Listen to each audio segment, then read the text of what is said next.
Shalom Aleichem, everybody. Hope all is well. We are very close. We are now in the month of Nisan, the new month of Nisan, and we are very close to Passover, the Pesach holiday, the Passover redemption. We are 2 weeks away, my friends. And we know that this redemption happens every single year. There's a new energy of redemption in the air, a new redemption, a new energy in our lives. And this redemption of Egypt is a glimpse into the final redemption, the coming of Mashiach. We must prepare ourselves. We must get ready for this. We must work on ourselves to experience this.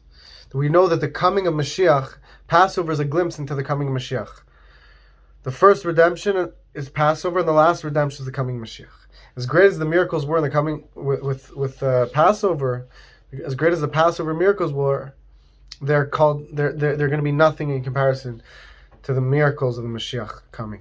To the point where the splitting of the seas, which was one of the greatest miracles that God performed, he split the seas, is going to be considered like a normal day compared to the miracles we're going to see in the coming of Mashiach. So what does this mean for us? We have a lot of things to do to prepare for Passover, for Pesach. If you're Jewish, this means you have to prepare your house for Pesach. You have to remove all the chametz, all the leavened bread, all yeast, leavened bread, risen bread has to be removed from your house. You can only eat flat matzah and food that doesn't contain any chametz. And there's a lot of laws pertaining to Passover, and we have to be very meticulous, very careful to learn all these laws and to perform these mitzvahs to the greatest of our abilities, to be the most informed possible of these mitzvahs. And a person can't say, listen, oh, I didn't know about them, because look, if you know about Passover, you have to learn about it. You can't just expect. You can't just do what you know. You have to expand your knowledge of Passover, expand your knowledge of God's laws, because God expects a lot from you. God bless you all. You know, we should all succeed with this. Not to be strict, but we have to recognize our potential. We can't limit our own potential to think that we can't be satisfied with our spiritual standpoints. Yes, we may have done a lot of beautiful things, but this is just the beginning. And this is not the negative. This is the most positive thing possible. To realize that where you're at now is only a drop of where you could be. The fact that you're alive means the Almighty is with you and you have infinite potential. Therefore, let's prepare ourselves for Passover. The whole idea of Passover is removing our ego. The whole idea is why we remove the bread from our house, is to remove the ego from within our souls, within our bodies, within our consciousness. To remove any pride, unnecessary pride and ego. To humble ourselves before God, because we know that the only way one can experience the Almighty is if they humble themselves before Him. They surrender themselves to the Almighty.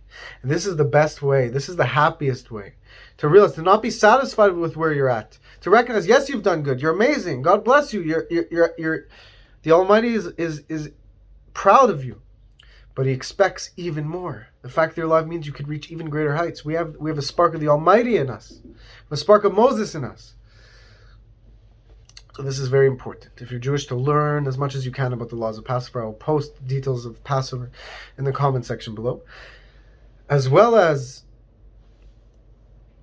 preparing yourselves spiritually for Passover, removing any ego, learning about the deep secrets of Passover, how the redemption, the godly light that's coming down in this redemption, to prepare ourselves, our souls for Passover by learning the Chassidus and Kabbalah, the inner secrets of Passover and all the details.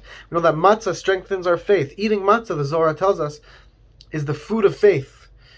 It gives birth to greater emunah within us. When we eat matzah, just like you eat protein, it builds muscle. You eat matzah, it builds emunah, it builds faith. We're in a generation where we need faith. There's so much darkness in this world, we need to access as much light as possible. And faith is the inner foundation of all the mitzvahs, of all of the Torah. Why? Because you believe in God. When you have faith and trust in the Almighty and you believe in Him, you believe in His laws, then you serve Him with intensity, with truth. If a person doesn't have faith in God, their service of God is going to lack. Faith is the foundation of all the laws. The fact that you believe in God, that's the foundation of why you've listened to His laws. Some mitzvahs don't make sense according to our logic. They're beyond logic. They're God's will. But that's a true test from God. If you only serve God when it makes sense to you, then you're serving your own logic. But if you serve God because He commanded you and He's the Almighty and He's beyond infinite, then even when it doesn't make sense according to our limited logic, we surely serve Him like a soldier serving the king, with full force, because we trust in the Almighty. That is how we reveal the essence of our soul, which is beyond logic.